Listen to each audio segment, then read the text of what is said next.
cemetery seek today because it is the week of Halloween, Samhain.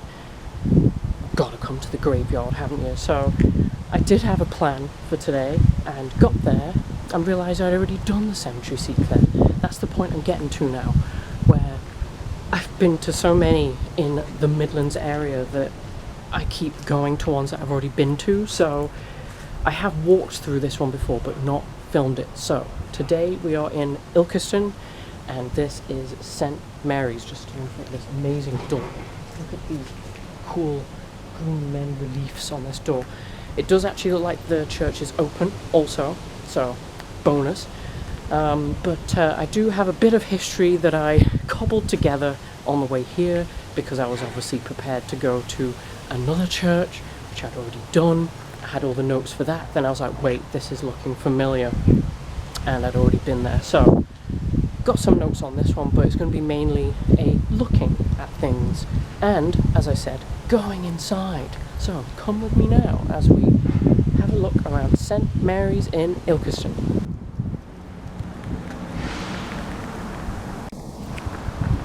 So, as I said, I just threw together some info. If anybody has information on this churchyard, information on the area, please tell me. I was in a rush trying to get it together. So, would you like to know why Ilkeston is called Ilkeston? So, I got all this information from, I think it's the History of Ilkeston website, so have a look at that, but I'll just quote it, quote for quote. It's probable that a group of Saxons led by a warrior named Elka or Elsha settled on a hill above a river, and from these humble beginnings the town of Ilkeston grew. So the Anglo-Saxon name for a hilltop was Tun or Dun, so the original name would have been something like Ilkeston, so then it then translates now to Ilkeston. It's just a little change in the Saxon name there. So this church has stood here since the 12th century. I'm going to have a look around at it now and give a little information on basically what it used to be like, what it is like now. It's changed a lot since the 12th century, so let's go have a look around.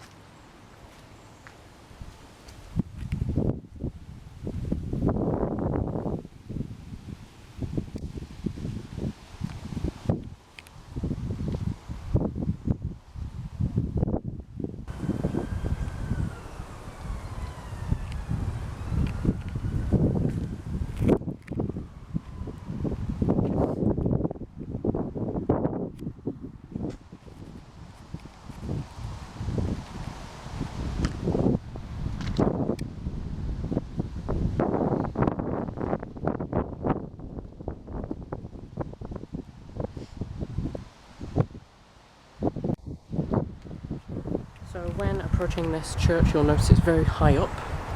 Again, that was probably because it was a settlement, so they could spy over the rest of the town. I did find some info that it was struck by lightning in 1714, which destroyed it because it was made of wood back then. So they rebuilt on top of it. It has been rebuilt, refurbished, remade, whatever you want to say, many times. Before the 1900s, the whole thing actually collapsed. It was just bare and open to the elements. So this that you can see now, this is all the newest addition. The restoration of 1855. So I'm going to look inside as well because I can see lights on. That is all. Beautiful doorway here, and dated from the First World War in memory of our brave men. Very wonderfully lit up here. Don't know if there's much else to see back here because we're going to go around the front, but all along each of the corners of the windows here you can see little faces on every single one. I did actually read about when the steeple collapsed and most of the church collapsed, that there was a lot of ruins left behind, and I'm seeing dotted about. I'll show you now. Very, very sorry. Like parts of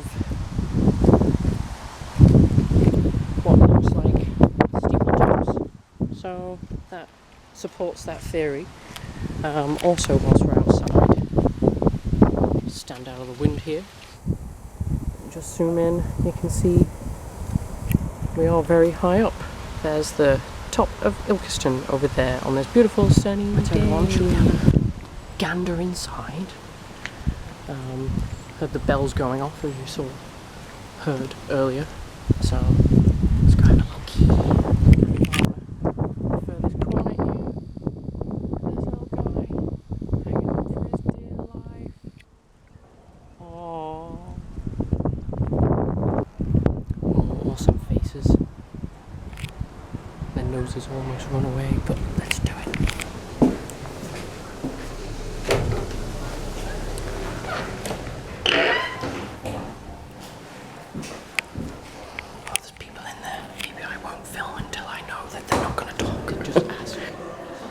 Came up and spoke to me.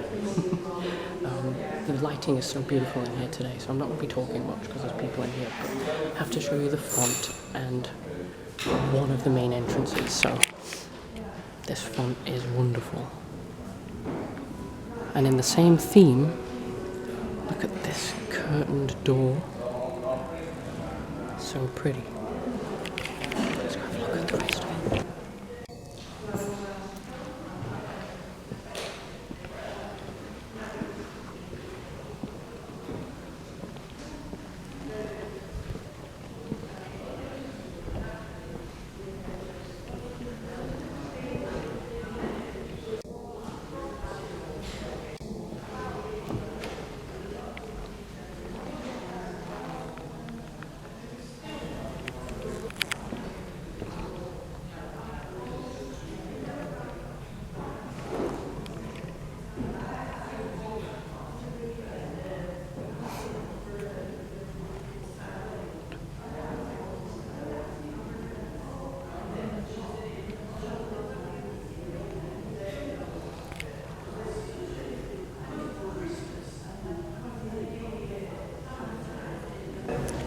Some beautiful chairs. Look at these crazy faces on the top of here. I'm not entirely sure what they are. Some kind of animal. So this bit's really beautiful as well. I would say this is the oldest. I'm not entirely sure. It looks oldest to me. But here we go. From the outside, this looked the newest, but now I'm inside. I'm not entirely sure.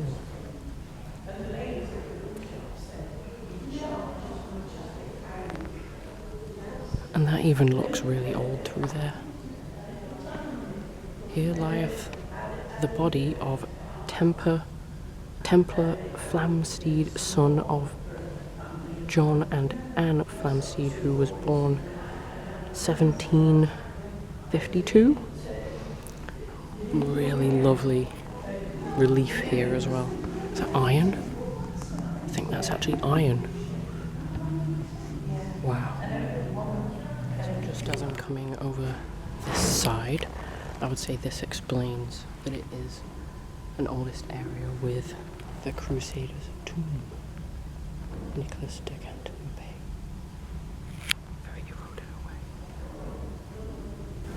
Go in because there is some information, but let's have a look at his face. Very, as we're talking about it being Norman, he rode it away, but still there. There's some information about the actual window here.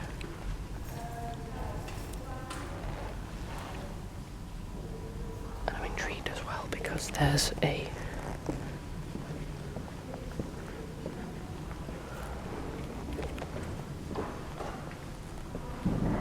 the doll cupboard was used to store bread for the poor. Oh, there we go, still intact. So a lovely old lady just told me the history of that this is the oldest area, and the part that has been rebuilt is specifically the arches. So these are Norman arches, she was telling me. and they have been restored. You can tell if you look up close. They're all kind of patchworked, but she said that they had been boarded up for a long time until now. I did also want to just show you that beautiful carving. So I just found a little corner which makes me think maybe this was where the tomb was originally. It's now got buckets in front of it, but this is behind the organ, and I have a feeling that's most likely where it was originally before it was obviously patched up to what it is now. And just in this far corner, there's what seems to be some of the fragments that were left that have suddenly been rebuilt. And there's a nice little sign here, so I'll read it out. In the rebuilding of the tower in 1910, this pinnacle was the last one to be put into place by Mr. Harry Simpson. So it has initials carved on it. In 1973, when being cleaned together with the rest of the tower, the pinnacle was found to be unsafe and taken down. So there is Mr. Harry Simpson's HS. Some little info here on the wrought iron clapper that was found in a cloakroom. Was originally from one of the 1660 bells. That's also nice that it's been kept there. Info there if anyone wants to pause upon and read about the clock weight and the timepiece.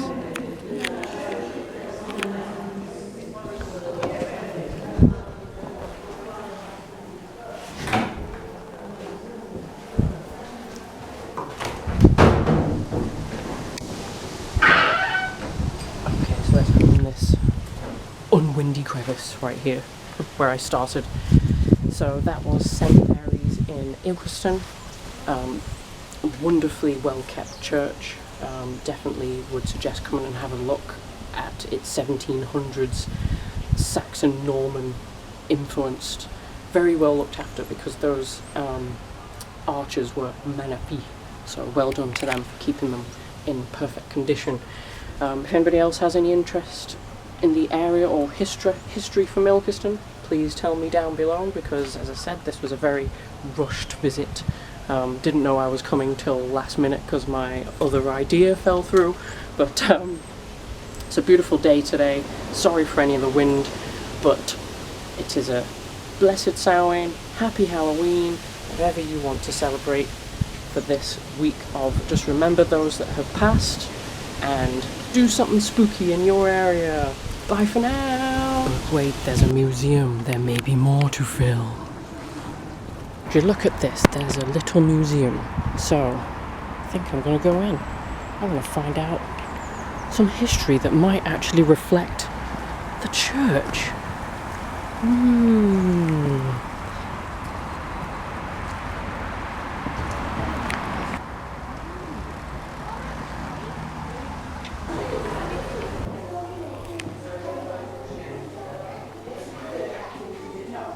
So it's all spooked up for Halloween.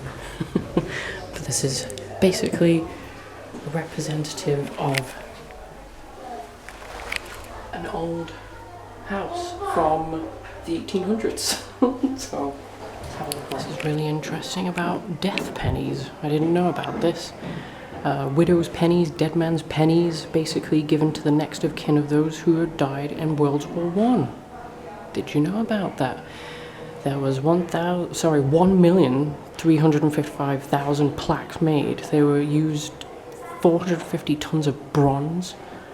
So basically, does anybody know someone who has one of these? They have this stamp to indicate that they were made in Woolwich. So very, very fascinating.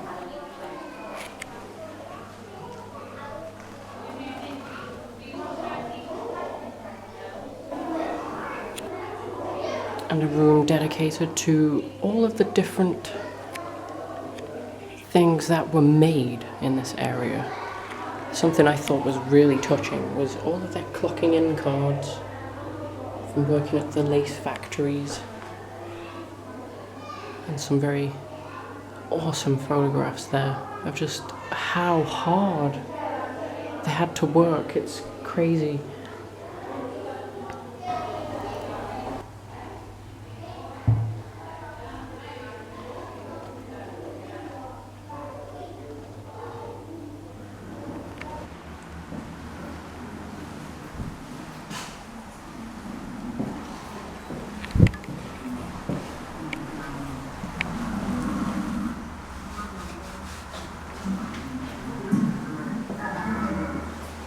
That's actually going to be the conclusion to my vlog.